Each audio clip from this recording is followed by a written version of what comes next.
안녕하세요. 세계여행을 1년째 하고 있는 알찬입니다. 저 지금 스페인에서 모로코로 가기 위해 열심히 달려가고 있는 중에 방바닥TV님이 올리신 어떤 세계여행 하려면 어떤 차가 좋은가 그 영상을 아주 재밌게 봤어요. 보면서 드는 생각이 전적으로 동의합니다. 완전 전적으로 동의하는데 나는 조금 다른 것 같다라는 생각이 들면서 이 부분도 알려드리면 좋겠다. 왜냐면 다양한 의견을 들으시면 선택에 도움이 될 것 같아서 그래서 이제 이 영상을 찍게 됐습니다. 진짜로 만약에 혹시나 방바닥TV님 영상 세계여행 요 영상을 안 보셨으면 가서 꼭 보시고 오는 거를 먼저 추천드리고요. 그러면 저는 어떻게 생각하는지 틀릴 수 있습니다. 개인적인 생각이라는 거 너무 그렇게 막 이렇게 공격하고 그럼 마음 아픕니다. 알겠죠? 그럼 본론으로 들어가 볼게요.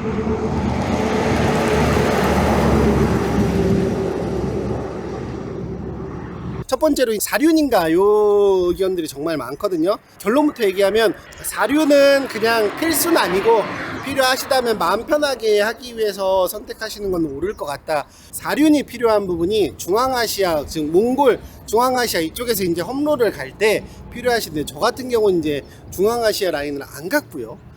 중앙아시아를 통과해서 오시는 분들 또한 이야기를 들어보면 매번 또 그런 것 같지는 않아요. 그러니까 만약에 이제 거기를 가실 생각이다라고 하면 사륜이 있으면 좋다. 사륜 아니어도 거기 차들 보면 승용차 뭐 이런 차들 다 다닙니다. 근데 이제 마음이 불안해서 그런 거죠.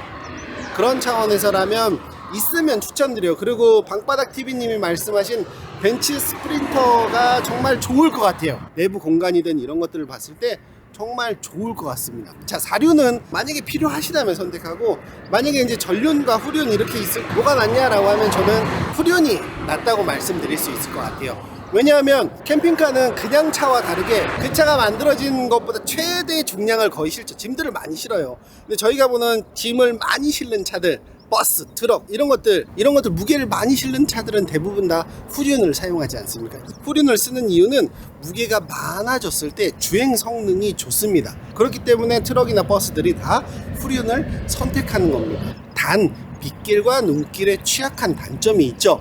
전륜이 나온 이유는 후륜보다 좀 더 비용 절감 측면에서 전륜이 나온 거라고 보시면 될 것 같아요. 그래서 저는 캠핑카라면 후륜을 추천드린다는 거, 이렇게 사륜이나 후륜이나 전륜에 대해서는 말씀드릴 수 있을 것 같아요.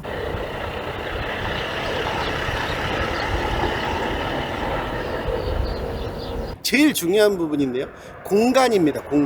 공간 이꼬르 차 사이즈가 될 것 같아요. 방바닥TV님께서 이스타나 스타렉스 요 사이즈를 경험한 입장에서 얘기를 해주신 것 같아요. 그래서 제 입장에서 살짝 다른 부분이 여기에 있거든요. 그거를 한번 말씀드려 볼게요. 정말 중요한 건 개인의 선택이라는 거. 방바닥TV님 말씀하신 것처럼 세계 많은 여러 차들, 사보면 승용차까지도 많이 돌아다니고 있습니다. 다 자기만의 생각인 거죠, 그렇죠? 저만의 생각이라는 거. 저는 이 공간에 대해서 이제 이 카운티급에 대해서 이제 어려워하시는 게 이런 거죠. 너무 커가지고 주행이 어려울 거다. 도심지, 특히 좁은 데에서 주행이 어려울 거다라고 얘기를 하시거든요. 그런데 유럽의 대부분의 캠핑카들은 카운티 사이즈입니다. 조금 더 작거나 조금 더 큰, 거의 요 정도 사이즈라고 보시면 돼요. 그런 유럽의 대다수 캠핑카들이 캠핑을 다니고 있어요. 그러면 대도시에서 어떻게 하냐, 저희가 런던도 파리도 뭐 여기 마드리드도 다 이렇게 다녀왔거든요. 안 가지 않았습니다. 시스템이 잘 구축되어 있어요. 도시에 캠핑카들이 캠핑을 할 수 있도록 캠핑장 시스템이 잘 갖춰져 있습니다. 거기까지 가서 세우고 대중교통 타고 여행을 하시면 돼요. 자, 그러면 도심지를 지나가는 게 불편하냐 라고 하면 저는 불편한지, 솔직하게 저는 불편한지를 잘 모르겠어요. 좁은 길이면 모르겠지만 도심지를 지나가는 게 불편하냐? 도심지 큰 길입니다. 작은 길도 있긴 있죠. 대부분이 다 도심지, 서울 막 크잖아요, 그렇죠? 그런데 다닐 때 밀려서 힘든 것뿐이지, 스틱이라서 힘든 것뿐이지 크기로서 힘든 거는 거의 없는 것 같아요. 차가 커서 좁은 길의 힘든 포인트들은 있긴 있었습니다. 근데 그게 저한테는 그렇게 크게 와닿진 않았어요. 그리고 카운티를 운영하시는 분들 얘기 들어보면 앞머리만 들어갈 수 있으면 어디든 다 들어갈 수 있다고 합니다. 반대로 얘기하면 저희가 이제 샤워실과 화장실이 있어요.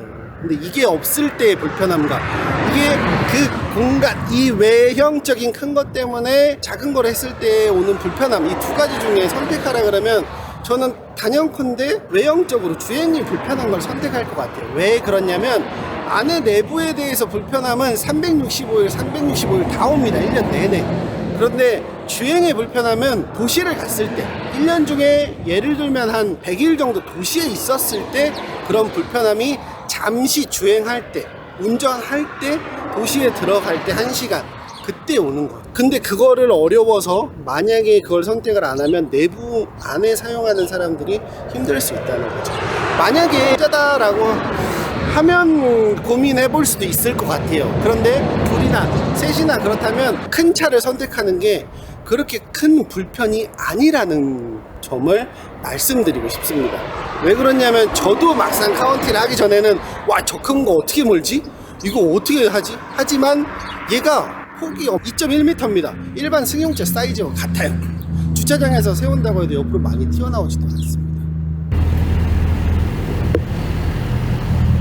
한 명이다라고 하면 방바닥 TV님 의견과 진짜 동일합니다. 스타렉스에 갖추는 것도 참 좋고요. 정말 저도 좋다고 생각하고요. 저라면 조금 더 공간에 모칠레로님처럼 그 솔라티로 된 큰 차를 추천을 할 것 같습니다. 솔라티급이나 르노 마스터급도 추천드려요. 왜냐면 주행이나 차 크기에서 오는 불편함보다는 그 안에서 평상시 쉴 때 얻는 이득이 더 많을 거라고 생각합니다. 만약에 이제 2명이다 라고 하면 저 같은 경우는 이제 솔라티, 르노 마스터, 뭐 그다음 더 큰 캠핑카급, 뭐 봉고 기반 캠핑카급 이런 거, 그리고 카운티 숏바디도 지금 세계 여행 하시는 분들도 많이 있고 주행의 불편함이 그렇게 크게 있지 않으므로 조금 더 내부를 잘 갖추면 같이 여행하는 사람이 좋을 수 있다는 거죠. 왜냐면 서로 뭐 화장실 가는 타이밍도 다르고 샤워하는 타이밍도 다르잖아요. 참고로 저희 와이프 같은 경우는 매일 아침에 머리를 감거든요. 지금 이 세계여행 하면서도 거의 매일 감습니다. 그래서 있으면 좋다는 거죠. 지금 이제 4시 다니는데 만약에 저희가 2회차, 세계여행 2회차, 왜 와이프 얼굴이 별로 안 좋아지는 것 같아, 2회차가 온다 라고 하면 저 같으면은 카운티 숏바디를 하지 않을까 싶습니다. 제 기준에선 마스터나 이런 것들도 충분하지만 고정형이 좋습니다. 접었다 폈다 말고 고정형 침상 있고 테이블 있고 이렇게 하는 게 좋은 것 같더라고요. 만약에 이제 드문 케이스인데 3인 이상이다, 아이들과 같이 온다, 카운티가 공간이 확실하게 나오니까 카운티를 추천드리고요. 이거랑 200호급에도 좀 더 큰 캠핑카가 있거든요. 그것도 추천드릴 것 같아요. 제가 쭉 장황하게 말씀드렸는데 결론적으로는 정말 개인마다 다를 수 있고 제 생각은 이렇다는 겁니다. 그리고 카운티가 운전하기에 그렇게 불편하지 않으실 수 있다는 거예요. 왜냐면 차를 정한 다음에 나오시면 그 다음에 바꿀 수가 없어요. 얘가 운전을 해보는 게 카운티라 이렇게 운영을 하는 게, 운전하는 게 유럽에서 그렇게 큰 스트레스가 아니다. 상상력을 가미 안 하셔도 된다. 그렇게 어디나 다 좁지 않다. 넓다. 대다수는 넓다. 도시에 살짝 갔을 때 좁다. 도심지는 거의 어쩌다 간다. 저희 같은 경우 지금 스페인에 왔을 때도 6일 있었으면 도심지 한 이틀 간 것 같아요. 그래서 다시 되돌아갈 수 없고 다시 물를 수 없으니까 1년 365일 만족할 수 있는, 차 안에 비가 오더라도 눈이 오더라도 차 안에서 쉴 수 있을 때 공간을 조금 선택해 가시면, 세계여행 하시는 분들 말씀 들어보면 아, 저렇게 좀 있으면 좋을 것 같다라는 얘기를 하시는 걸 들어봤을 때, 근데 그런 분은 못 봤어요. 큰 차를 가지고 와서 와, 나 주행 때문에 너무 힘들었다라고 얘기하는 분은 솔직하게 잘 못 봤습니다. 카운티보다 더 큰 차는 지금 한국에 출발한 차는 없었습니다. 저랑 인터뷰하셨던 그 형님들은 차가 커서 힘들었다는 얘기를 하는 경우는 없었던 것 같아요. 근데 이게 다 상상이라는 거죠. 준비하실 때 크니까 불편할 거다, 안 해봐서 그런 거라는 생각이 들어요. 이거는 제가 말씀드린 건 방바닥 TV님 의견과 다른 게 아니라 제가 경험해본 입장에서 저는 그랬다라는 포인트로 말씀드리겠습니다.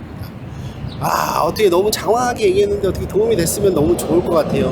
좋은 차 선택하시고 꼭 세계여행 오시는 걸 너무너무 추천드릴게요. 정말 신기하고 볼 게 많고 하루하루가 행복합니다.